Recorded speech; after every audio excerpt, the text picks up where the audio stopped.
उत्तर भारत में जहां पर ठंड और कोहरे का रौद्र रूप देखने को मिल रहा है। यूपी के 45 जिलों में घने कोहरे की चादर है। कई जगहों पर इस समय विजिबिलिटी पूरी तरह से शून्य है। अगर आप यात्रा करने की सोच रहे हैं और अगर आप यात्रा कर रहे हैं तो जरा मौसम की जानकारी को अपने जहन में बिठा लीजिए, क्योंकि 45 जिले ऐसे हैं जहां पर घने कोहरे का जो अलर्ट है वो जारी किया गया है। 2025 जाते जाते ठंड का सितम दे रहा है, जिसका असर इस समय सबसे ज्यादा जो है उन लोगों पर नजर आ रहा है जो कामकाजी हैं, बाहर जा रहे हैं आमदनी कमाने के लिए। बड़ी खबर आपको बता रहे हैं, अधिकारियों को क्षेत्र में निगरानी रखने की हिदायत दी है। ठंड को लेकर सीएम योगी आदित्यनाथ एक्शन में है और सीएम ने सभी अधिकारियों को निर्देश जारी कर दिए हैं। रैन बसेरों में अलाव की व्यवस्था के निर्देश भी दिए गए हैं। अधिकारियों को क्षेत्र में निगरानी रखने की हिदायत है। यूपी में 1 जनवरी तक सभी स्कूल बंद रहने वाले हैं। तो ये बड़ी खबर आपको बता रहे हैं, ठंड के सितम की तस्वीर एक बार आप अपने टीवी स्क्रीन पर देख लीजिए।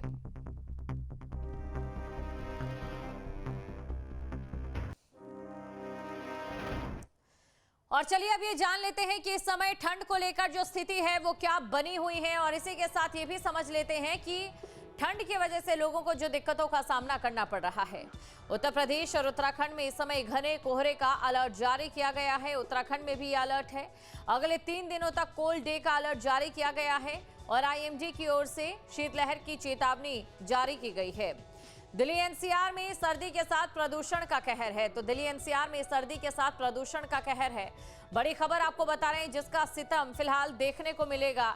दिल्ली एनसीआर में भी सर्दी और प्रदूषण यानी कि कोहरा और इसी के साथ धुंध और साथ ही जो स्मॉग हवा में है, प्रदूषण हवा में है, उससे लोगों को काफी समस्याओं का सामना करना पड़ रहा है। और ये पहली बार नहीं है जब इस तरीके के मौसम को दिल्ली वासी झेल रहे हैं। इससे पहले भी हर साल लगभग एक ऐसी ही तस्वीर हमने देखी है। और इसी के साथ आपको ये भी जानकारी दे दें कि अभी जो मौसम बना हुआ है उसने लोगों की चिंता को बढ़ा दिया है। अस्पतालों में जो मरीजों की संख्या है वो भी लगातार बढ़ती जा रही है। ये बड़ी खबर आपको बता रहे हैं, तस्वीरें भी आपको दिखा रहे हैं। तमाम संवाददाता भी हमारे साथ जुड़ चुके हैं।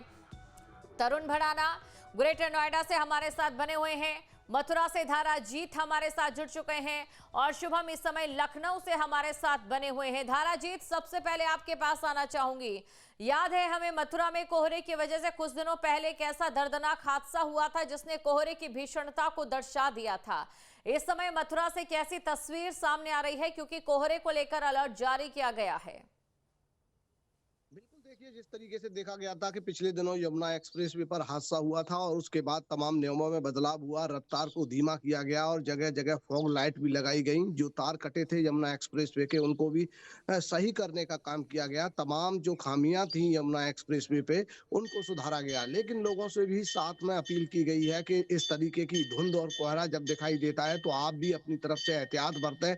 जिस तरीके से अपनी गाड़ी में लाइट होनी चाहिए, दूसरे आमने सामने जो वाहन चल रहे हैं उनमें कितनी दूरी होनी चाहिए, इन सभी विशेष बातों का ध्यान रखने की आवश्यकता है। क्योंकि सबसे पहली बड़ी बात है कि ऐसे मौसम में पहले तो आप घर से निकलने से आवश्यक कार्य से ही घर से बाहर निकलें, और फिर भी आप निकलते हैं तो कुछ सावधानियां हैं उनका विशेष ध्यान रखें, क्योंकि ये आपकी जान पर भारी पड़ सकती है। क्योंकि यमुना एक्सप्रेसवे पर जिस तरीके से हादसा हुआ था, देखा गया था कि एक के बाद एक तमाम गाड़ियां भिड़ गई थी और वहां पर गाड़ियों में आग लग गई और उसके बाद कई लोग जिंदा जल गए थे। तो तमाम तरह के जो नियम प्रशासन की तरफ से बताए जाते हैं यातायात को लेकर, उन सभी का पालन करना आम लोगों के लिए भी सबसे अच्छी बात है, क्योंकि आम लोगों की जो जान है उसी में सेफ रहती है। तो इस तरह तमाम जो देखा जा रहा है कि जो धुंध की वजह से जो वाहन चल रहे हैं उनकी रफ्तार थम गई है और जो वाहन चालक है एक दूसरे से जो दूरी है काफी बनाए हुए हैं। और उधर बात करें मौसम की, तो मौसम विभाग की तरफ से भी अलर्ट जारी कर दिया है कि बताया जा रहा है कि कुछ जिलों में 2-3 दिन के अंदर कुछ बारिश होने की भी संभावना जताई जा रही है। और जब देखा गया था कि 2 दिन पहले जब धूप निकली थी तो किसान भी बेचैन हो उठे थे। उनका कहना था कि ये जो जिस तरीके से अब गर्मी ने आहट दे दी है वो वाकई उनकी फसलों के लिए कहीं ना कहीं घातक साबित हो सकती है। तो कहते हैं कि मौसम के हिसाब से हमारे यहाँ पर फसलें होती हैं और एक बड़े भूभाग में गेहूं की की और जौ की फसल होती है, तो उसे लेकर जो किसान है वो बड़े चिंतित हो जाते हैं। यानी मौसम में ठंडक भी बहुत जरूरी है, लेकिन जिस बिल्कुल, ये तरीके से मौसम जो कोहरा है और एक सूखी ठंड जो है कहीं ना कहीं किसानों पर भारी पड़ती भी नजर आ सकती है धाराजीत। अब हम चलते हैं शुभम के पास, लखनऊ से हमारे साथ बने हुए शुभम, आपसे जानना चाहेंगे इस समय अस्पतालों में किस प्रकार की स्थिति है, जो मरीज सामने आ रहे हैं, कौन कौन सी समस्याएं उन्हें इस रूखी सर्दी से हो रही है।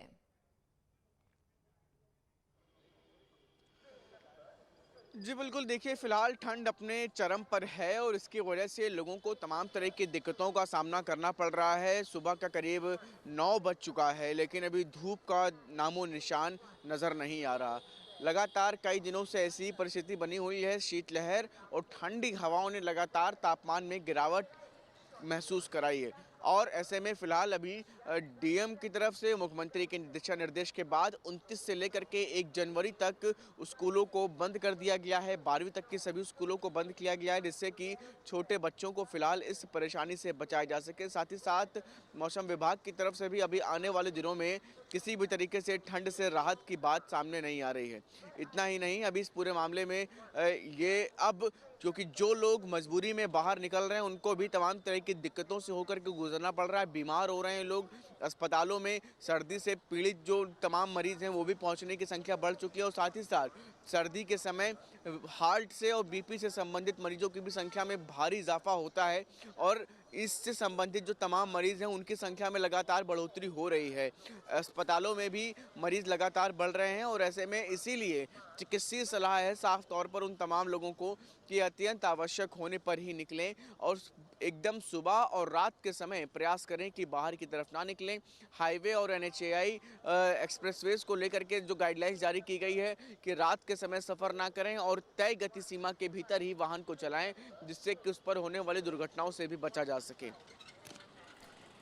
बिल्कुल, और हिमांशु भी हमारे साथ जुड़ चुके हैं, हिमांशु के पास भी हम चलेंगे। तरुण भी हमारे साथ बने हुए हैं। तरुण, सबसे पहले आप जरा तस्वीर दिखा दीजिए, जो तस्वीर इस समय कोहरे की लोगों को डरा रही है।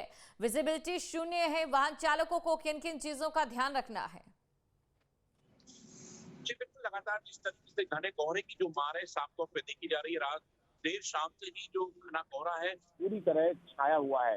सड़कों पर जो वाहन चालक थे रात के समय पूरी तरह ये रोड है ब्लॉक हो गए, यानी कि वाहन चालकों ने अपने वाहन साइड में खड़ा कर दिए। अब तस्वीरें देखेंगे आप, ये हाईवे की तस्वीरें हैं।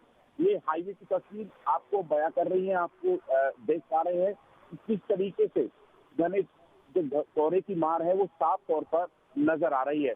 लगातार जो वाहन चालक है लगातार हेडलाइट्स और बीपर्स का प्रयोग कर रहे हैं और कहीं ना कहीं जो हवा है, शीतलहर है, वो साफ तौर पर नजर आ रही है। लोगों की जो सर्दी है वो बढ़ती हुई नजर आ रही है, क्योंकि जिस तरीके से जो सर्दी है, सर्दी को और शीतलहर को देखते हुए उत्तर प्रदेश के मुख्यमंत्री ने भी लगातार जो स्कूलों को बंद करने यानी कि छुट्टी के आदेश दिए हैं।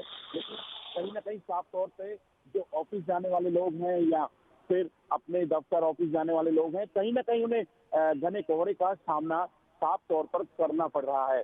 देखिए तस्वीरें हैं आपके सामने है, किस तरीके से आप अंदाजा लगा सकते हैं जो धुंध है यानी कि घना कोहरा है।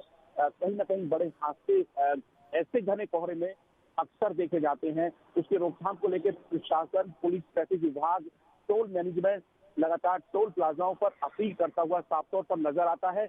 लेकिन कहीं ना कहीं वही लोग सड़कों पर निकलते हैं जिनकी मजबूरी होती है, जिनका ट्रांसपोर्टेशन या फिर माल को दूसरे स्थान से एक स्थान से दूसरे स्थान तक पहुंचाना होता है। लगातार ये तस्वीरें हैं जो भयानक कर देने वाली तस्वीरें हैं। अभी भी फिलहाल जो 9 बजे का समय है और तस्वीरें आपके सामने हैं, क्योंकि सूर्य देवता के दर्शन दूर दूर तक नहीं हो पा रहे हैं और कहीं ना कहीं साफ तौर पर जो घने कोहरे की मार है वो कहीं ना कहीं साफ तौर पर दिखाई देती हुई नजर आ रही है। लगातार घने कोहरा अभी आने वाले समय में और भी बढ़ता हुआ नजर आएगा।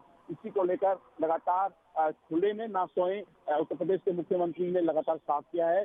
कोई भी व्यक्ति खुले में ना सोए, इसको लेकर भी प्रशासन रैन बसेरे को लेकर अलावे की व्यवस्था कर रहा है। लगातार पूरी तरीके से जो है चप्पे चप्पे पर इस तरह की नजर बनाए हुए हैं। हालांकि ऐसे मौसम में जो सुबह बुजुर्ग होते हैं, जो बच्चे होते हैं, वो ना निकले बाहर और मॉर्निंग वॉक पर भी जाने से बचे। लगातार यह भी अपील जो प्रशासन की तरफ से करते हुए नजर आ रहे हैं। जी बिल्कुल, हिमांशु के बाद चलते हैं। हिमांशु भी हमारे साथ गाजियाबाद से जुड़े हुए हैं। हिमांशु, गाजियाबाद से कैसी तस्वीर सामने आ रही है? जब भी हम दिल्ली एनसीआर की बात करते हैं, ठंड का जिक्र करते हैं, तो जाने अनजाने में प्रदूषण भी दिमाग में आ जाता है और उसकी सबसे बड़ी वजह यह है क्योंकि यहाँ पर ट्रिपल अटैक का सामना करना पड़ रहा है लोगों को।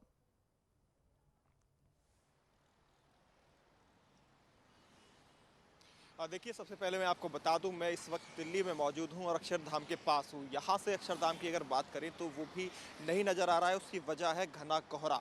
कल देर शाम से ही घना कोहरा पड़ने लगा था और उसके बाद आज सुबह विजिबिलिटी बेहद जीरो थी, लेकिन अब थोड़ा सा सामान्य होता हुआ दिखाई दे रहा है।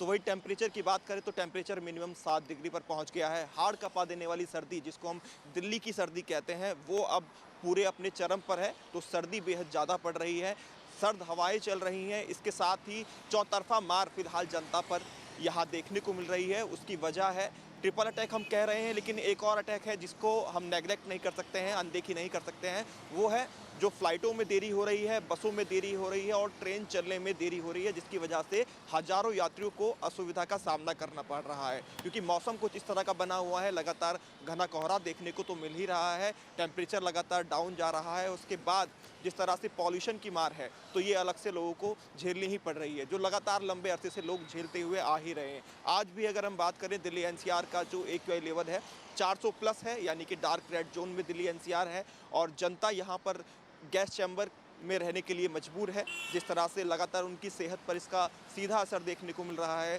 सांस लेने में दिक्कतें हो रही हैं, चेहरे पर एलर्जी हो रही है, खांसी की समस्या लोगों में बन रही है। बच्चे, बुजुर्ग, नौजवान, हम किसी को इसमें ये नहीं कहते, सभी इसके अंदर शामिल हो रहे हैं, सभी पर इसका इफेक्ट है। OPD की बात करें, किसी भी अस्पताल में आप जाएंगे तो आपको अलग से दिख जाएगा, या अलग से वहाँ पर जो कतारें हैं, जो फिजिशियन हैं, वो डॉक्टर जो बैठते हैं, वो बता रहे हैं पर डे की जो संख्या है वो लगातार बढ़ती जा रही है। उसकी वजह यही है जो मौसम में बदलाव देखने को मिल रहा है और लगातार मौसम जहरीला बना हुआ है, पॉल्यूशन का अटैक लगातार बढ़ रहा है और सर्दी का सितम जो देखने को मिल रहा है। बच्चों पर जो इफेक्ट है वो सबसे ज़्यादा इसलिए देखने को मिल रहा है कि बच्चे सर्दी की वजह से भी बीमार पड़ रहे हैं, नमूनिया का शिकार हो रहे हैं। बच्चे, जो छोटे बच्चे हैं 5 साल 7 साल जिनकी उम्र है, उनको नमूनिया हो रहा है। तो ये जो ग्राफ है वो लगातार तेजी के साथ बढ़ रहा है। तो सर्दी का जो अटैक है, ट्रिपल अटैक की जगह चौतरफा अटैक इसको हम कहेंगे, जो दिल्ली एनसीआर की जनता पर फिलहाल देखने को मिल रहा है। इसके लिए तमाम कवायद उठाई जा रही हैं। यूपी में जिस तरह से बताया गया कि CM योगी लगातार दिशा निर्देश दे रहे हैं, स्कूल की छुट्टियां कर दी गई हैं ताकि सर्द हवाओं से जो अलर्ट जारी किया गया था मौसम विभाग की तरफ से, वो बच्चों को बचाया जा सके। इसके अलावा भी अलाव की व्यवस्था जगह जगह चौराहों पर करने की बात कही गई है और उस पर सख्ती का पालन किया जाए। हालांकि हमने रियलिटी चेक जब किया था तो अलाव की व्यवस्था हमें नहीं दिखाई दी थी कहीं पर भी। दिल्ली की बात करें तो दिल्ली में भी जो मुख्य चौराहे हैं वहाँ पर अलाव की बात कही गई है, लेकिन दूसरी तरफ पॉल्यूशन ज़्यादा होने की वजह से अलाव को रोकने की बात भी कही गई, ताकि अलाव अगर लगेंगे तो पॉल्यूशन लेवल जो बढ़ा हुआ है दिल्ली के अंदर वो और ज़्यादा बढ़ेगा। बीच में कुछ समय के लिए जरूर राहत मिली थी, लेकिन फिलहाल वो राहत मिलती हुई दिखाई नहीं दे रही है। और मौसम में आज बात करें तो मौसम विभाग के अनुसार जो दिखाया जा रहा है कि आज बादल भी आसमान में बादल छाए रहेंगे, जिसकी वजह से आज शायद ही सूरज देवता दर्शन दें। हालांकि कल की अगर हम बात करें तो कुछ समय के लिए सूरज जरूर निकला था, लेकिन आज शायद ही ऐसा हो, क्योंकि मैं विजय से कहूँगा एक बार पैन करके कैमरे को दिखा दें और आसमान की तरफ आप देखेंगे तो अजब सा मौसम आज बना हुआ है, क्योंकि आसमान में बादल हैं तो कुछ इस तरह की तस्वीरें हैं और हाड़ कपा देने वाली जो ठंड है वो दिल्ली एनसीआर के अंदर पड़ रही है। तेज हवा चल रही है। हवा चलने से एक फ़ायदा जरूर हो सकता है, विंड स्पीड की हम बात करें तो 8 किलोमीटर प्रति घंटे की रफ्तार से विंड स्पीड है, तो इसकी वजह से हो सकता है कि जो AQI लेवल है उसमें कमी आई, यानी पॉल्यूशन लेवल में कमी आई। क्योंकि बीच में जब हवाएं चली थी तो पॉल्यूशन लेवल दिल्ली एनसीआर का कुछ सुधरा था, ऑरेंज जोन के अंदर दिल्ली एनसीआर आ गया था। तो ऐसे में ये माना जा रहा है कि अगर तेज़ हवाएं चलती हैं तो पॉल्यूशन लेवल से निजात जरूर मिलेगी, लेकिन सर्दी का जो प्रकोप है, यानी सर्द हवाएं जिसका हम जिक्र कर रहे थे लगातार पश्चिमी विक्षोभ की तरफ से, उसका सामना जरूर जनता को करना पड़ेगा और वो करना पड़ भी रहा है। तो ऐसे में एहतियात बरतें, जो लोग घरों से बाहर निकल रहे हैं, खासतौर पर जनता को इस समय ट्रिपल अटैक का सामना कुल मिलाकर करना पड़ा है। अगर आप दिल्ली एनसीआर में, हिमांशु बने रहिए हमारे साथ और बाकी सभी का शुक्रिया तमाम तस्वीरों को दर्शकों को दिखाने के लिए। आपके मोबाइल पर तुरंत आएगी ब्रेकिंग न्यूज, स्क्रीन पर सबसे पहले दिखेगी बड़ी खबर, देश दुनिया की हर खबर एक जगह। अब आपके मोबाइल पर तुरंत फटाफट इंस्टॉल कीजिए न्यूज नेशन ऐप और रखिए खुद को अपडेट।